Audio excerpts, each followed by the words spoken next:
Assalamualaikum warahmatullahi wabarakatuh. Kami dari kelompok 10 akan mempresentasikan hasil kerja kelompok kami. Saya Nili Autari dengan NIM 230206083 dan saya Cut Fatianesa dengan NIM 230206084 akan mempresentasikan hasil kerja kelompok kami yang berjudul promosi atau promotion. Langsung saja, di sini ada abstrak. Promosi pendidikan menjadi strategi penting bagi institusi pendidikan dalam meningkatkan visibilitas, menarik minat calon siswa, serta mempertahankan daya saing. Penggunaan media sosial dan digital marketing seperti Facebook, Instagram, dan TikTok telah terbukti efektif dalam menjangkau audiens yang lebih luas, serta meningkatkan interaksi dengan calon siswa dan orang tua. Selain itu, metode promosi lain seperti open house dan seminar pendidikan memberikan pengalaman langsung bagi calon siswa untuk mengenal lebih dalam mengenai program, fasilitas, dan keunggulan institusi.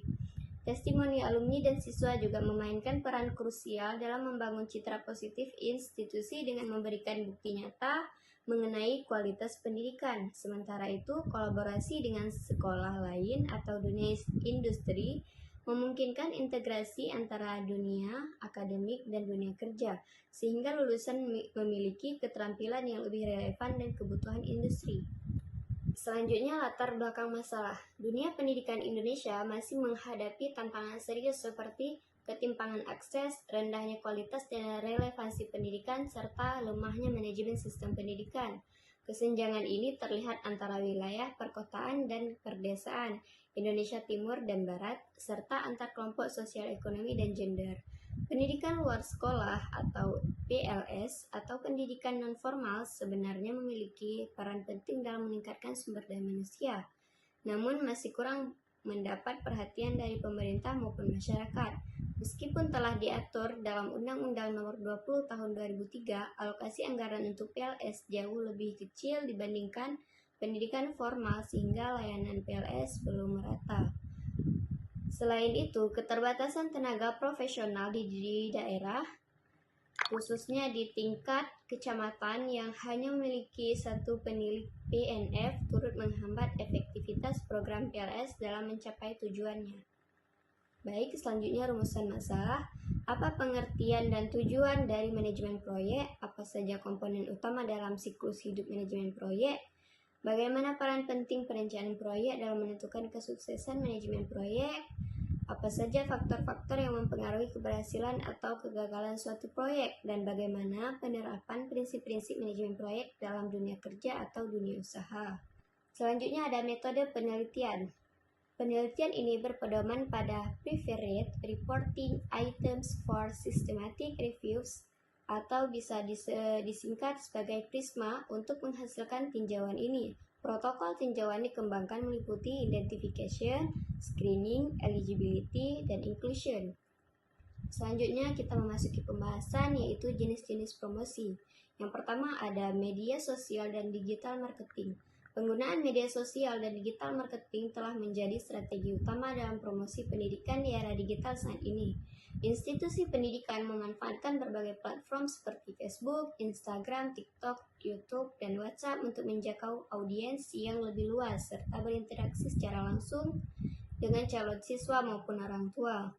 Keunggulan digital marketing dibandingkan metode konvensional adalah kemampuannya untuk memberikan informasi secara cepat, interaktif, dan bersifat real-time, dengan konten yang menarik perhatian calon siswa serta secara efektif. Penelitian menunjukkan bahwa penggunaan media sosial sebagai alat promosi memiliki pengaruh signifikan terhadap minat peserta didik untuk mendaftar ke sebuah sekolah atau perguruan tinggi. Selanjutnya ada open house atau seminar pendidikan. Open house dan seminar pendidikan adalah strategi promosi yang efektif bagi institusi pendidikan untuk memperkenalkan program, fasilitas, dan keunggulan mereka secara langsung kepada calon siswa dan orang tua. Melalui cara ini, institusi dapat membangun hubungan personal, menjawab pertanyaan, dan memberikan pengalaman langsung mengenai lingkungan pendidikan yang ditawarkan. Sebuah penelitian di SMP Muhammadiyah 11 Surabaya menyoroti pentingnya perencanaan dan pelaksanaan yang matang dalam program open house. Kegiatan open house yang terstruktur dan informatif mampu menarik perhatian calon siswa dan orang tua, sehingga meningkatkan jumlah pendaftar. Testimoni alumni dan siswa. Testimoni dari alumni dan siswa memainkan peran krusial dalam strategi promosi institusi pendidikan. Sebagai individu yang telah merasakan langsung proses pendidikan di suatu sekolah atau perguruan tinggi, mereka dapat memberikan pandangan autentik mengenai kualitas pendidikan, fasilitas, lingkungan belajar, serta pengalaman akademik dan non-akademik yang diperoleh. Testimoni ini menjadi alat komunikasi efektif karena berasal dari sumber terpercaya dan memiliki kredibilitas tinggi di mata calon siswa dan orang tua. Sangat efektif dalam meningkatkan citra institusi pendidikan dan menarik minat calon siswa. Lanjutan bab 2 pembahasan. Kolaborasi antara sekolah dan dunia usaha atau dunia industri memainkan peran krusial dalam menyiapkan siswa menghadapi dunia kerja yang kompetitif. Melalui kemitraan ini, siswa tidak hanya mendapatkan pengetahuan teoritis, tetapi juga keterampilan praktis yang relevan dengan kebutuhan industri saat ini. Salah satu bentuk kolaborasi yang efektif adalah penyesuaian kurikulum sekolah agar selaras dengan kebutuhan pasar kerja, dengan melibatkan industri dalam proses perancangan kurikulum. Materi pembelajaran dapat disesuaikan sehingga lulusan memiliki kompetensi yang dibutuhkan oleh dunia kerja. Kolaborasi antara sekolah dan industri dapat mencakup pembangunan fasilitas pendidikan, penyediaan beasiswa, dan program pendidikan jarak jauh. Bentuk-bentuk kerjasama ini tidak hanya meningkatkan akses pendidikan bagi siswa, tetapi juga memastikan bahwa mereka mendapatkan sumber daya yang diperlukan untuk sukses dalam karir mereka di masa depan. Kesimpulan dari materi kami, manajemen proyek adalah proses penting dalam mengelola suatu proyek agar dapat berjalan sesuai dengan tujuan, waktu, anggaran yang telah ditetapkan.